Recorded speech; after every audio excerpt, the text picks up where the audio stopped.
Eros, thou yet beholdest me, I, noble lord. Sometimes we see a cloud that's dragonish, a vapor sometime like a bear or lion, a towered citadel, a pendant rock, a forked mountain or a blue promontory with trees upon it that nod unto the world and mock our eyes with air. Thou hast seen these signs. They are black vespers pageants. Ay, my lord. That which is now hoars, even with a thought, the rackest limbs, and makes it indistinct as water is in water. It does, my lord. My good knave Eros, now the captain is even such a body. Here I am, Antony, yet cannot hold this visible shape, my knave. It made these wars for Egypt and the queen whose heart I thought I had, for she had mine, which, whilst it was mine, had annexed unto it. 1,000,000 more now lost, she, Eros, has packed cards with Caesar, and false played my glory unto an enemy's triumph. Nay, weep not, gentle Eros. There is left us ourselves to end ourselves. O thy vile lady, she has robbed me of my sword. No, Antony, my mistress loved thee, and her fortunes mingled with thine entirely. Hence, saucy eunuch, peace! She hath betrayed me, and shall die the death. Death of one person can be paid but once, and that she has discharged. What thou wouldst do is done unto thy hand. The last she spake was Antony, most noble Antony. Then in the midst of tearing groan did break the name of Antony. It was divided between her heart and lips. She rendered life. Thy name so buried in her. Dead then, dead. Unarm, Eros. The long day's task is done, and we must sleep. That thou departest and safe does pay thy labor richly go. Off, pluck off. The sevenfold shield of Ajax cannot keep the battery from my heart. Oh, cleave my sides hot. Once he be stronger than thy continent. Crack thy frail case apace, Eros, apace. No more soul to bruise in pieces. Go, you have been nobly born from me a while. I will o'ertake thee, Cleopatra, and weep for my pardon. So it must be for now. All length is torture, since the torch is out. Lie down and stray no farther. Now all labor mars what it does.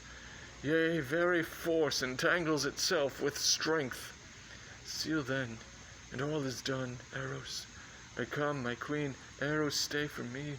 Where souls do couch on flowers will hand in hand, and with a sprightly port make the ghosts gaze. Dido and Aeneas shall want troops, and all the haunt be ours. Come, Eros, Eros.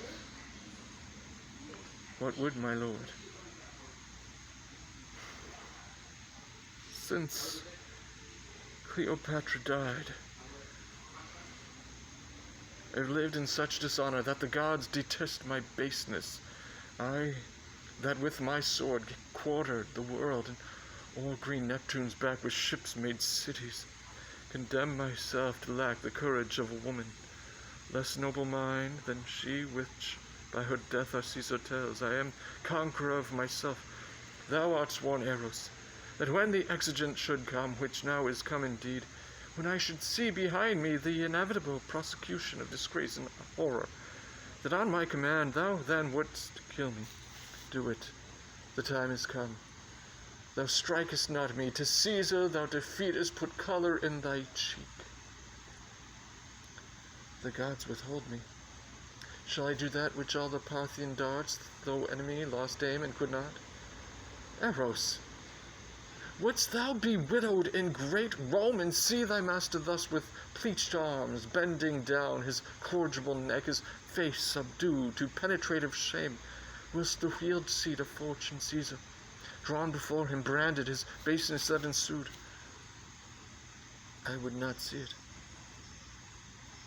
Come then, for with a wound I must be cured. Draw thou thy honest sword, which thou hast worn most useful for thy country. O sir, pardon me. When I did make thee free, sworest thou not then to do this when I bade thee? Do it at once, or thy precedent services are all but accidents unproposed. Draw and come. Turn from me then that noble countenance, wherein the worship of the world, of the whole world lies. Lo thee, my sword is drawn. Then let it do at once the thing why thou hast drawn it. My dear master, my captain and my emperor, let me say, before I strike this bloody stroke, farewell. 'Tis said, man, and farewell. Farewell, great chief. Shall I strike now? Now, Eros. Why, there then, thus I do escape the sorrow of Antony's death. Thrice nobler than myself, thou teachest me, O valiant Eros, what I should, and thou couldst not. My queen and Eros have by their brave instruction got upon me a nobleness and record. But I will be a bridegroom in my death, and run into it as to a lover's bed. Come then, Eros, thy master dies, thy scholar. To do thus, I learned of thee. How not dead, the god, oh, dispatch me. What's the noise? I've done my work ill, friends. I'll make an end of what I have begun. The star's fallen, and time is at his period. Alas and woe, let him that loves me strike me dead. Not I, nor anyone. Thy death and fortunes bid thy followers fly. The sword but shown to Caesar with it, this tidings shall enter me with him. Where's Antony? There, Diomed, there. Lives he? Wilt thou not answer that? Art thou there, Diomed? Draw thy sword, and give me sufficing strokes for death. Most absolute Lord, my mistress Cleopatra sent me to thee. When did she send thee? Now, my lord, where is she? Locked in her monument, shut of prophesying fear of what hath come to pass, for when she saw, which never shall be found, you did suspect she had disposed with Caesar, and that your rage would not be purged, she sent you word she was dead, but fearing since how it might work, hath sent me to proclaim the truth, and I am come, I dread, too late. Too late. Good Diomed, call my God, I prithee. What ho, the emperor's God, the guard, what ho, come, your lord calls. Bear me, good friends, where Cleopatra bides. 'Tis the last service that I shall command you. Oh, woe are we, sir, you may not live to wear all your true followers out. Most heavy day.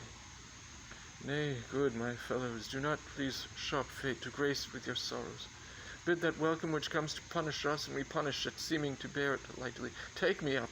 I have led you oft. Carry me now, good friends, and have my thanks for all.